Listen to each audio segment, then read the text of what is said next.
देवनगर में एक साधुओं का परिवार रहा करता था। सदैव अपने में लीन रहते थे। इसी का फल हुआ कि उन्हें प्राप्त हो गया। सब कुछ त्याग कर तप करने चल पड़े। वन के किसी नदी में खड़े होकर वे तप करने लगे। गहरे जल में उनका केवल चेहरा ही बाहर दिखता था, बाकी शरीर पानी में रहता था। 10 माह की कठोर तपस्या के बाद भगवान शिव उनसे प्रसन्न हुए, आकर दर्शन दिए। वरदान मांगने को कहा। भगवान, मैंने शास्त्रों में पढ़ा है, यह सारा विश्व आपकी माया ने ही रचा है। वह बड़ी अद्भुत है।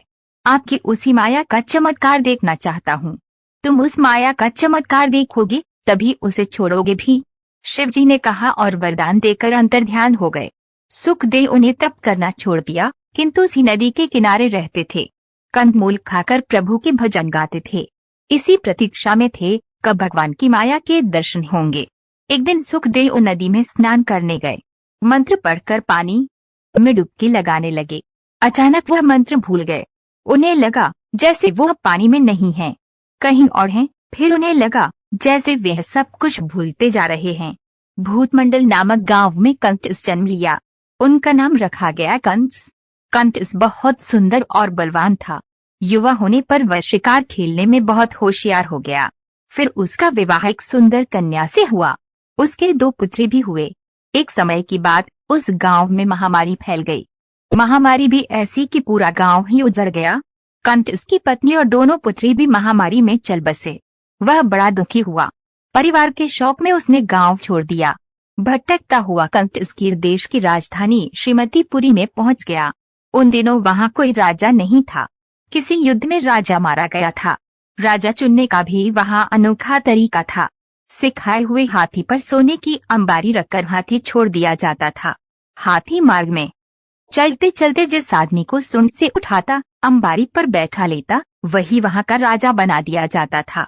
श्रीमतीपुरी में घूमता हुआ कंटस एक बाजार में पहुंचा।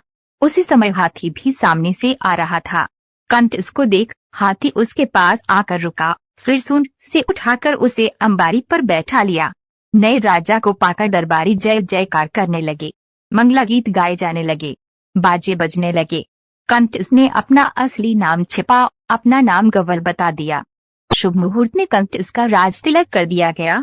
वह राजमहल में आनंद से रहने लगा। एक दिन गवल अपने राजमहल की अटारी पर खड़ा था। उसने उत्सुकता से राजा को देखा तो उसे पहचान गया। वहीं से चिल्लाकर कहा, अरे कंस, तुम यहाँ आकर राजा बन बैठे। चलो, बहुत अच्छा हुआ। अब तक कोई राजा नहीं बना था। मंत्री और सेनापति भी राजा के पास खड़े थे। उन्होंने ये सुना तो चौंके, आपस में कहने लगे, क्या हमारा राजा चांडाल है। धीरे धीरे कंटस के होने की बात चारों तरफ फैल गई। मंत्री और दरबारी राजा से दूर भागने लगे। कुछ दिन तक तो वह अकेला रहा। फिर सोचने लगा, जब मुझे कोई नहीं चाहता तो यहाँ रहना व्यर्थ है। ऐसा सोचकर वह भी राजपाट त्याग कर चलता बना। चलते चलते दिन छिप गया। अंधेरी रात के कारण कुछ भी दिखाई नहीं पड़ रहा था। वह नदी के तट पर गया। नदी अंधेरे में दिखी नहीं। कंटस आगे बढ़ा तो छपाक से जल में जा पड़ा। अपने को बचाने के लिए हाथ पैर मारे ही थे कि नदी के पानी में बेसुध पड़े सुखदेव को होश आ गया। अभी घड़ी भर में उन्होंने जो लीला देखी भोगी थी, उसे याद कर उन्हें अति आश्चर्य हुआ। बस सोचने लगे, जप जप करते समय ऐसा तो कभी हुआ नहीं। भूला हुआ मंत्र भी अब उन्हें याद आ गया था। उन्होंने स्नान करके संध्या की, फिर पानी से बाहर निकल आए। फिर विचारने लगे, ऐसा तो सपने में भी होता है। हो सकता है वह सपना हो, उसी में मैंने सब कुछ किया हो, भोगा हो। इस प्रकार की बातें सोचते विचारते सुखदेव धीरे धीरे इस बात को भूलने लगे। कुछ दिन बीत गए। एक दिन उनके नगर का एक साधु उधर आया। सुखदेव उसे बचपन से ही जानते थे। सुखदेव उन्हें साधु की अवभगत की, फिर पूछा, आप इतने दुर्बल कैसे हो गए? क्या किसी रोग ने आ घेरा है? भैया सुखदेव, आपसे क्या छुपाना, कुछ वर्ष पहले मैं तीर्थ यात्रा पर गया था। घूमना हुआ कीर्देश जा पहुंचा। वहां बड़ा आदर सम्मान हुआ मेरा। मैं 1 माह तक वहीं रहा। एक दिन मुझे पता चला कि उस देश का राजा एक है। फिर एक दिन ये भी खबर सुनी, वह नदी में डूब मरा। मुझे बहुत ही दुख हुआ। हृदय को कुछ ऐसी ठेस लगी कि मैं बीमार हो गया। बीमारी में ही अपने घर चला आया। इसी कारण मेरी ये बुरी हालत हो गई है। साधु ने बताया। सुनकर सुखदेव का सिर चकराने लगा। कुछ देर विश्राम करने के बाद साधु चल दिया तो सुखदेव व्याकुल हो उठे। उन्हें फिर से भूली बातें याद आ गईं। उसी समय चल पड़े भूतमंडल गांव को खोजने। मार्ग जानते नहीं थे, किसी तरह पूछते हुए पहुंचे। वह गांव उन्हें जाना पहचाना सा लगा। फिर उस घर में पहुंचे जहां कंटस रहता था। ये घर भी उन्हें परिचित सा लगा। वहां की हर वस्तु उनकी जानी पहचानी थी। वह अब चकराए, सोचने लगे, मैं तो इस गांव और घर में कभी आया नहीं, फिर ये मुझे अपरिचित से क्यों लग रहे हैं।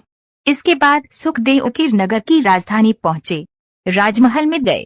राजमहल के दरवाजे, शयन कक्ष, राज दरबार सभी कुछ उन्हें जाने पहचाने लगे। यह सब क्या है? मैं पानी में केवल 2 क्षण डुबकी लगाए रहा, उसी में मैंने इतना बड़ा दूसरा जीवन भी जी लिया, फिर भी पानी में ही रहा। इसमें सत्य क्या है?